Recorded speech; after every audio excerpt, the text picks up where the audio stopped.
श्रीहरिवायुगुरुभ्यो नमः। ओं वंदे विष्णुं नमामि श्रियमथ च भुवं ब्रह्मवायू च वंदे गायत्रीं भारतीं तामपि गरुडमनन्तं भजे रुद्रदेवं देवीं वंदे सुपर्णी महिपतिदयितां वारुणीमप्युमां ताम् इंद्रादीं काममुख्यानपि सकलसुरान् तद्गुरून्मद्गुरूंश्च अभ्रमं भङ्गरहितम् अजडं विमलं सदा आनन्दतीर्थमतुलं भजे तापत्रयापहम् जलज्येष्ठनिभाकारं जगदीशपदाश्रयं जगतीतलविख्यातं जगन्नाथगुरुं भजे। पृथ्वीमण्डलमध्यस्थाः पूर्णबोधमतानुगाः वैष्णवाः विष्णुहृदयाः तान् नमस्ये गुरून्मम। आपादमौलिपर्यन्तं गुरूणामाकृतिं स्मरेत् तेन विघ्नाः प्रणश्यन्ति सिद्ध्यन्ति च मनोरथाः। श्री विद्यासागर माधवतीर्थगुरुभ्यो नमः। हरि ओं। ಹರಿಕಥಾಮೃತಸಾರ ಗುರುಗಳ ಕರುಣದಿಂದ ಆಪನಿತು ಪೇಳುವೆ ಪರಮ ಭಗವದ್ಭಕ್ತರಿದನಾದರದಿ ಕೇಳುವುದು ಶ್ರೀರಮಣಿಕರ ಕಮಲ ಪೂಜಿತ ಚಾರು ಚರಣ ಸರೋಜ ಬ್ರಹ್ಮ ಸಮೀರವಾಣಿ ಫಣೀಂದ್ರವೀಂದ್ರ ಭವೇಂದ್ರ ಮುಖ ವಿನುತ ನೀರಜ ಭವಾಂಡೋದಯ ಸ್ಥಿತಿ ಕಾರಣನೆ ಕೈವಲ್ಯದಾಯಕ ನಾರಸಿಂಹನೆ ನಮಿಪೆ ಕರುಣಿಪುದೆ ಮಗೆ ಮಂಗಳವ. నిన్నటి రోజున మన హరికథామృత సారము పాఠమునందు కరుణా సంధిలో ఇట్టికల్లను భకుతియిందలి కొట్ట భకుతగె మెచ్చి తన్ననే కొట్ట అనేటటువంటి పద్యాన్ని చెప్పుకోవటం జరిగింది. ఈరోజు ధనవ సంరక్షిಸುವ ಫಣಿ ತಾನುಣದೆ ಮತ್ತೊಬ್ಬರಿಗೆ ಕೊಡದೆ ಅನುದಿನದಿ ನೋಡುತ್ತ ಸುಖಿಸುವಂದದಿ ಲಕುಮಿ ವಲ್ಲಭನು ಪ್ರಣತರನು ಕಾದಿಹನು ನಿಷ್ಕಾಮನದಿ ನಿತ್ಯಾನಂದಮಯ ದುರ್ಜನರ ಸೇವೆಯನೊಲ್ಲನ ಪ್ರತಿಮಲ್ಲ ಜಗಕ್ಕೆಲ್ಲ. ಪ್ರತಿಪದಾರ್ಥము ಧನವ ಸಂರಕ್ಷಿಸುವ ಫಣಿ ತಾನು ಉಣದೆ ಮತ್ತೊಬ್ಬರಿಗೆ ಕೊಡದೆ ಅನುದಿನದಿ ಕೊಡದನುದಿನದಿ ಉನ್ನದಿ ಕೊಡದೆ ಅನುದಿನದಿ ನೋಡುತ್ತ ಸುಖಿಸುವಂದದಿ ಸುಖಿಸುವ ಪ್ಲಸ್ ಅಂದದಿ ಸುಖಿಸುವಂದದಿ ಲಕುಮೀವಲ್ಲಭನು ಪ್ರಣತರನು ನಿಷ್ಕಾಮನದಿ ಕಾದಿಹನು ನಿತ್ಯಾನಂದಮಯ ದುರ್ಜನರ ಸೇವೆಯನೊಲ್ಲ ಅನ್ನುన్నది. ದುರ್ಜನರ ಸೇವೆಯನೊಲ್ಲನು ಸೇವೆಯನು ಒಲ್ಲನು ಒಲ್ಲನು ಅಪ್ರತಿಮಲ್ಲ ಅನ್ನುన్నది. ಒಲ್ಲನು ಜಗಕ್ಕೆ ಪ್ಲಸ್ ಎಲ್ಲ ಜಗಕ್ಕೆಲ್ಲ ಅಪ್ರತಿಮಲ್ಲ. ప్రతిపదార్థం ధనవ సంరక్షిಸುవ ఫణి ధనమును బాగుగా రక్షించేటటువంటి ఫణి సర్పము తాను ఉణదే ఆ ధనమును అనుభవింపక మత్తొబ్బರಿಗೆ వేరొక్కరికి కొడదే ఇవ్వక అనుదినది ప్రతిదినము నోడుత చూస్తూ సుఖిసువందది సుఖించు తీరున లకుమీవల్లభను లక్ష్మీపతి ప్రణతరను అంటే తనను ఆశ్రయించిన భక్తులను నిష్కామనది ఫలాశరహితుడై కాదిహను కాపాడుచున్నాడు. నిత్యానందమయ సదా ఆనందపూర్ణ స్వభావుడు దుర్జనర సేవయను దుష్ట స్వభావుల సేవను వల్లను అంటే స్వీకరింపడు. జగక ఎల్ల జగతికంతయు అప్రతిమల్ల సాటిలేని జట్టి భగవంతుడు. తాత్పర్యము: నిక్షిప్తమైనటువంటి ధనాన్ని రక్షించేటటువంటి సర్పము ఆ ధనాన్ని తాను అనుభవించకుండా వేరే వారికి తీసుకోవడానికి వదలక నిత్యము ఆ ధనాన్ని చూచి సంతోషపడుతూ ఉంటుంది. అదే తీరుగా రమాపతి కూడా తనను ఆశ్రయించినటువంటి భక్తులను ఫలాశరహితుడై ఏ ఫలమును వారి నుండి అపేక్షించకుండా రక్షించుచున్నాడు. అతడు భగవంతుడు సదా సంపూర్ణానంద స్వరూపుడు. భగవంతుడు దుష్ట స్వభావము కలిగినటువంటి వారి సేవలను అందుకొనడు. భగవంతుడు సాటి లేని జగజ్జట్టి అని చెబుతున్నారు. ఇది తాత్పర్యము. ఇక విశేష వివరణ: ಧನವ ಸಂರಕ್ಷಿಸುವ ಫಣಿ ತಾನು ಉಣದೆ ಮತ್ತೊಬ್ಬರಿಗೆ ಕೊಡದೆ ಅನುದಿನದಿ ನೋಡುತ್ತ ಸುಖಿಸುವಂದದಿ ಲಕುಮೀವಲ್ಲಭನು ಪ್ರಣತರನು ಕಾಯ್ದಿಹನು నిష్కామనది. ఒక నిధి ఉన్నప్పుడు ఆ నిధిని ఒక సర్పము రక్షిస్తూ ఉంటుంది. ఆ నిధిని సర్పం రక్షించటం చేత దానికేమీ ఉపయోగము లేదు. ఆ సర్పము ఆ నిధిని తాను అనుభవించజాలదు.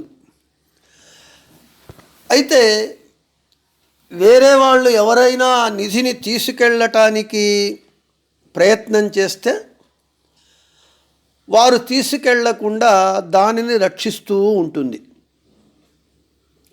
ఇక్కడ తాత్పర్యం ఏమిటి అని అంటే, సర్పము నిధిని రక్షించటం చేత తనకు ఏ ప్రయోజనము లేదు. వేరే వారి నుండి ఆ నిధిని రక్షిస్తూ ఉంటుంది, ఏ విధమైనటువంటి ఫలమును ఆశించకుండా. అదేవిధంగా భగవంతుడు కూడా తనను ఎవరైతే ఆశ్రయిస్తారో, అన్యథా శరణం నాస్తి త్వమేవ శరణం మమ, నీవే తప్ప నితః పరం బెరుగా అని ఎవరైతే తనను ఆశ్రయిస్తారో వారిని భగవంతుడు నిధిని సర్పము ఫలాపేక్ష లేకుండా ఏ విధంగా రక్షిస్తుందో అదేవిధంగా తన భక్తుల నుండి ఏ ఫలమును ఏ ప్రయోజనాన్ని అపేక్షించకుండా భగవంతుడు వారిని రక్షిస్తాడు. మనము ఏదైనా ఒక పని చేస్తే, ఒకరికి ఒక ఉపకారం చేస్తే మనము వారి నుండి ప్రత్యుపకారాన్ని ప్రయోజనాన్ని మనము ఆశిస్తాం.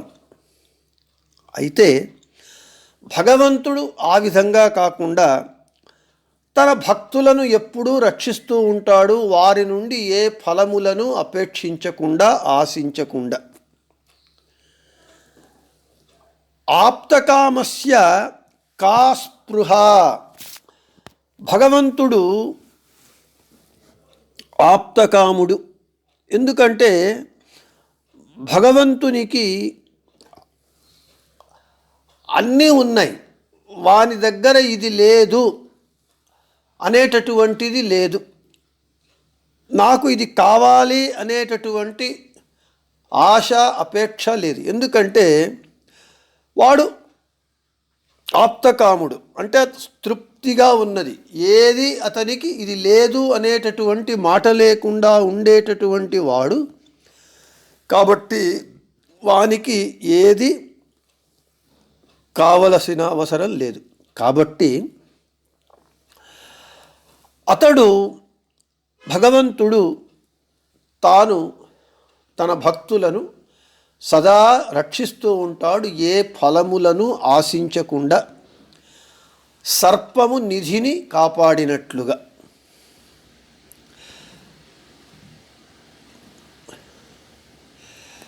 ఇక లకుమీ వల్లభుడు అన్నారు, అంటే లక్ష్మీపతి అన్నారు. నేను వెనుకటి పద్యాలలో చెప్పినట్లుగా లక్ష్మీపతి అని అంటే అనసూయమ్మ గారి మొగుడు అన్నట్లుగా ఉంది కదా, ఇది భగవంతునికి న్యూనత చెప్పినట్లు అవుతుంది కదా అంటే సుతరాం కాదు. లక్ష్మీదేవి భాగ్యదేవత. భాగ్యదేవత అయినటువంటి లక్ష్మీదేవికే అతడు భర్త అని అంటే, లక్ష్మీ భాగ్యదేవత అయినటువంటి లక్ష్మీదేవి కూడా అతని అధీనములో ఉండి భగవంతుని నుండి ఆనందాన్ని పొందుతూ ఉన్నది అన్నప్పుడు, ఇక భగవంతుని ధన సంపత్తు ఎంత గొప్పది అని అంటే, లక్ష్మీదేవి యొక్క ధన సంపద కంటే గొప్పది, అనంతమైనటువంటిది. లక్ష్మీపతి అని అన్నప్పుడు ಧನವ ಸಂರಕ್ಷಿಸುವ ಫಣಿ ತಾನು ಉಣದೆ ಮತ್ತೊಬ್ಬರಿಗೆ ಕೊಡದೆ ಅನುದಿನದಿ ನೋಡುತ್ತ సుఖిసువందది. సర్పము నిధిని తాను అనుభవించకుండా వేరొకరు దానిని తీసుకోకుండా రక్షిస్తూ దానిని చూస్తూ ప్రతినిత్యము ఆనందిస్తుందట సర్పము. అదేవిధంగా భగవంతునికి తన భక్తులనేటటువంటి ధనాన్ని రక్షిస్తూ ఉంటాడు. భగవంతునికి ధనము ఏదయ్యా అంటే అతని భక్తులే అతనికి ధనము. ఆ ధనాన్ని రక్షించటమే కాకుండా ఆ సంపదను చూచి ఆనందిస్తూ ఉంటాడు భగవంతుడు. అది శ్రీహరి యొక్క కారుణ్య విశేషము. తల్లిదండ్రులు ఏ విధంగా తమ పిల్లలను చూస్తూ పిల్లల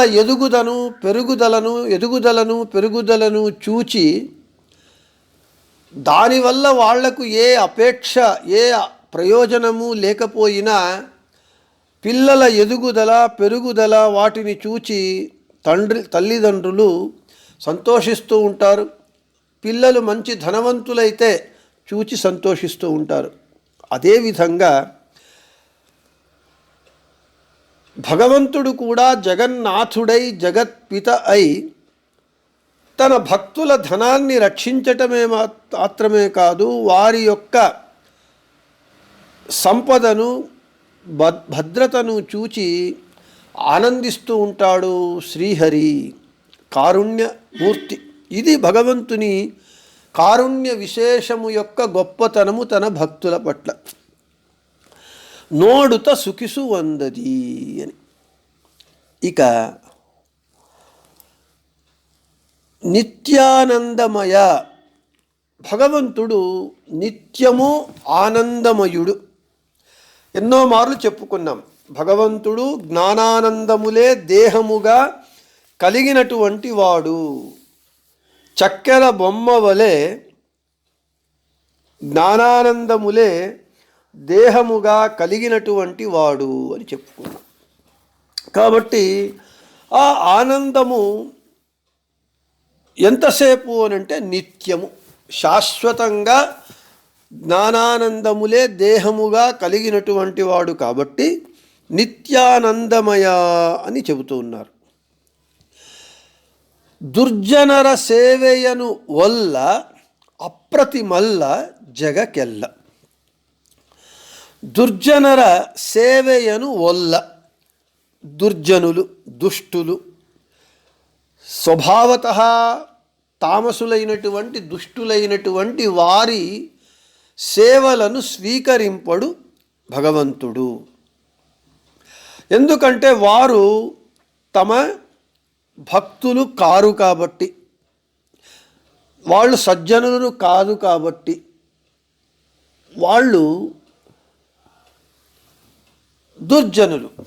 కాబట్టి ఆ దుర్జనులు చేసేటటువంటి సేవను స్వీకరించడు, అంగీకరించడు. అభక్త్యోదాహృతం నైవ ఫలదాతృ భవిష్యతి భూర్యప్యభక్తోపహృతం నమేతోపాయ కల్పతే. అభక్తులైనటువంటి వాళ్ళు చేసినటువంటి సేవలను వాడు స్వీకరించడు. కేవలము తన భక్తుల సేవలను మాత్రమే స్వీకరిస్తాడు. దుష్టుల సేవలను అంగీకరించడు, వారిని శిక్షిస్తాడు. అంతేకాదు భక్తులైన తన సజ్జనులకు తాను సేవను చేస్తాడు. అది భగవంతుని యొక్క వైశిష్ట్యం. తన భక్తుల సేవను తాను చేస్తాడు. అర్జునుని గుర్రములను తాను కడిగాడు, అర్జునునికి రథసారథి అయ్యాడు. పాండవుల పరంగా రాయబారికి దూతగా వెళ్ళాడు. సజ్జనుల సేవలను తాను చేస్తాడు, దుర్జనుల సేవలను అంగీకరించడుగాక అంగీకరించడు.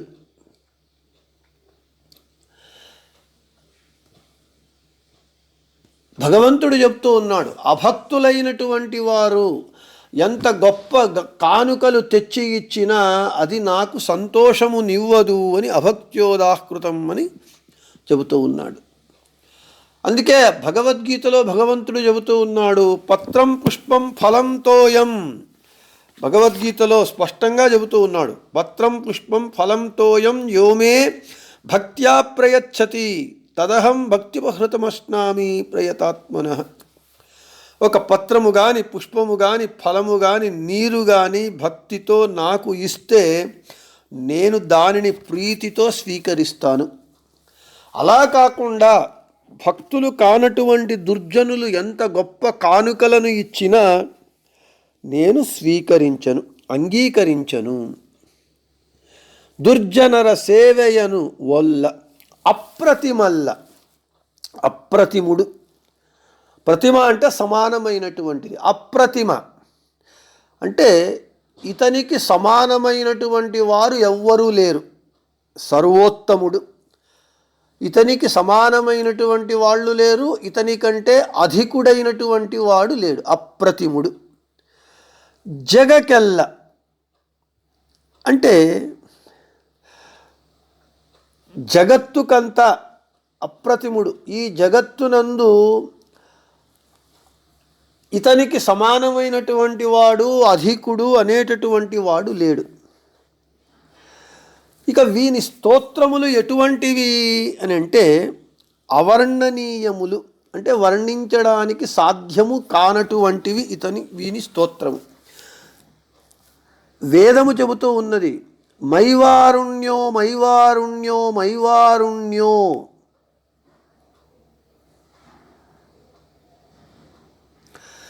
అంటే తమోయోగ్యులైనటువంటి దుర్జనుని స్తోత్రములు వర్ణనీయములు కావు, వర్ణనీయములు కావు, వర్ణనీయములు కావు అని వేదములు చెబుతూ ఉన్నాయి.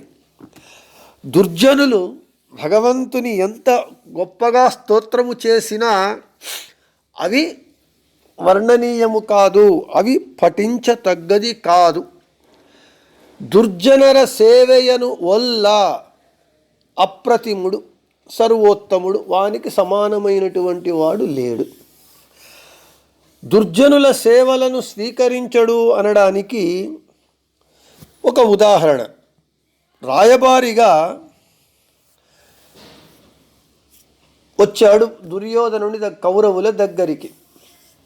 రాయబారిగా వచ్చినప్పుడు దుర్యోధనుడు కృష్ణుణ్ణి తన ఇంటికి రమ్మంటాడు, తన అంతఃపురానికి ఆతిథ్యము స్వీకరించటానికి. అప్పుడు కృష్ణుడు స్పష్టంగా దుర్యోధనునికి చెబుతాడు, హే దుర్యోధన, నీవు నా భక్తుడవు కాదు, అంతేకాకుండా నీవు నన్ను ద్వేషించేటటువంటి వాడవు, కాబట్టి నేను నీ ఇంటికి రాను, నీ ఆతిథ్యాన్ని స్వీకరించను. ఒకటి రెండు కారణములు ఉండాలి. ఒకరి ఇంటికి మేము భోజనానికి వెళ్ళాలి, ఆతిథ్యానికి వెళ్ళాలి అని అంటే వారు మనకు చాలా ప్రీతిపాత్రులై ఉండాలి, మనకు వారు ప్రీతిపాత్రులై ఉండాలి. వారైనా మనకు ప్రీతిపాత్రులై ఉండాలి, మనమైనా వారికి ప్రీతిపాత్రులై ఉండాలి. అయితే కృష్ణుడు అదే చెప్తాడు, హే దుర్యోధన, నీవు నాకు ప్రీతిపాత్రుడవు కాదు, నేను నీకు ప్రీతిపాత్రుడను కాదు, పైగా నీవు నన్ను ద్వేషిస్తున్నావు. ఎవరు మనలను ద్వేషిస్తారో వారి ఇంటిలో అన్నము స్వీకరించరాదు, భోజనము చెయ్యరాదు అని ఉన్నది, కాబట్టి రాను. ఇంకొకటి, నాకు ఇక వేరే గతి లేదు, వీరి ఇంటికి పోయి భోజనం చేస్తే కానీ నాకు వేరే చోట ఒక ముద్ద అన్నము పుట్టదు అనేటటువంటి అనివార్యమైనటువంటి స్థితి, అగతికా గతి, గతి లేక తినేటటువంటి పరిస్థితి, అది నాకు లేదు. కృష్ణుడు చెబుతూ ఉన్నాడు, నీ ఆతిథ్యము తప్ప నాకు వేరే గతి లేదు అనేటటువంటిది లేదు. నీకు నా మీద ప్రీతి విశ్వాసములు, ఆదరము, అభిమానము లేదు, కాబట్టి నేను మీ ఇంటికి రాను, ఆతిథ్యానికి రాను. దుర్జనర సేవయను వల్ల, తన భక్తుడైనటువంటి విదురుని వద్దకు వెళ్ళి అతడు పెట్టినటువంటి సామాన్య ఆతిథ్యాన్నే విశేషంగా పత్రం పుష్పం ఫలం తోయం యో మే భక్త్యా ప్రయచ్చతి. దుర్జనుని సేవలను భగవంతుడు స్వీకరించడు అనటానికి భారతంలో దుర్యోధనుని ఆతిథ్యాన్ని నిర్ద్వంద్వంగా అతని ముఖముపైనే తిరస్కరించటమే పెద్ద ఉదాహరణ.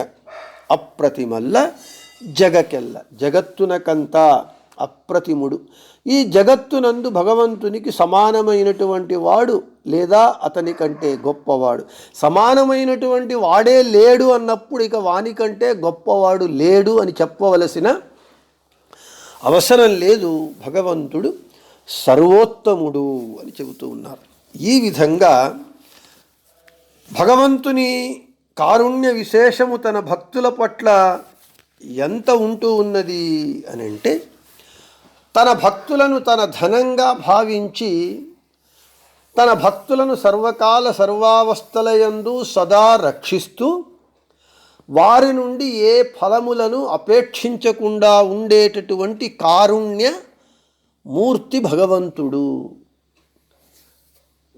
ఉదాహరణము, ఒక నిధిని సర్పము తాను రక్షిస్తూ చూస్తూ ఆనందిస్తూ ఉంటుంది, అయితే ఆ నిధి వల్ల తనకు ఏమి ప్రయోజనాన్ని అది ఆశించదు, పొందదు అని చెబుతూ ఈరోజు ఈ పద్యాన్ని ముగిస్తూ ఇక రేపటి